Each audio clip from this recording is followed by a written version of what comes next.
حضرت عبداللہ بن مغفل رضی اللہ تعالیٰ عنہ سے روایت ہے، انہوں نے اپنے بیٹے کو دعا میں یوں کہتے سنا، اے اللہ، میں تجھ سے درخواست کرتا ہوں کہ جب میں جنت میں داخل ہوں تو مجھے جنت میں دائیں طرف سفید محل دینا۔ انہوں نے فرمایا، بیٹے، اللہ سے جنت مانگو اور جہنم کی آگ سے اس کی پناہ مانگو، کیونکہ میں نے رسول اللہ صلی اللہ علیہ وسلم سے سنا ہے، آپ فرما رہے تھے، آئندہ ایسے لوگ ہوں گے جو دعا میں حد سے تجاوز کریں گے۔ سنن ابن ماجہ حدیث نمبر 3864۔ حضرت سلمان فارسی رضی اللہ تعالیٰ عنہ سے روایت ہے، نبی صلی اللہ علیہ وسلم نے فرمایا، تمہارا پروردگار حیادار اور سخی ہے، وہ اس بات سے شرماتا ہے کہ بندہ دعا کے لیے اس کی طرف ہاتھ اٹھائے اور وہ انہیں خالی یا فرمایا ناکام پھیر دے۔ سنن ابن ماجہ حدیث نمبر 3865۔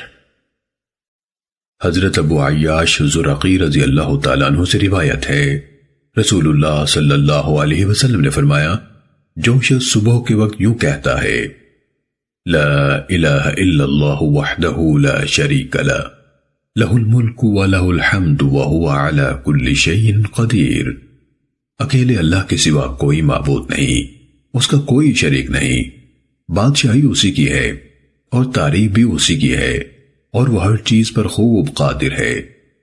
اسے حضرت اسماعیل علیہ السلام کی اولاد میں سے ایک غلام آزاد کرنے کا ثواب ملے گا، اس کے 10 گناہ معاف ہو جائیں گے، اس کے 10 درجے بلند ہو جائیں گے، اور وہ شام تک شیطان سے محفوظ رہے گا۔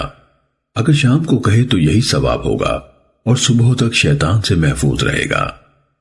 ایک آدمی کو خواب میں رسول اللہ صلی اللہ علیہ وسلم کی زیارت ہوئی تو اس نے خواب میں عرض کیا، اے اللہ کے رسول، ابو عیاش آپ سے اس طرح مذکورہ حدیث روایت کرتے ہیں۔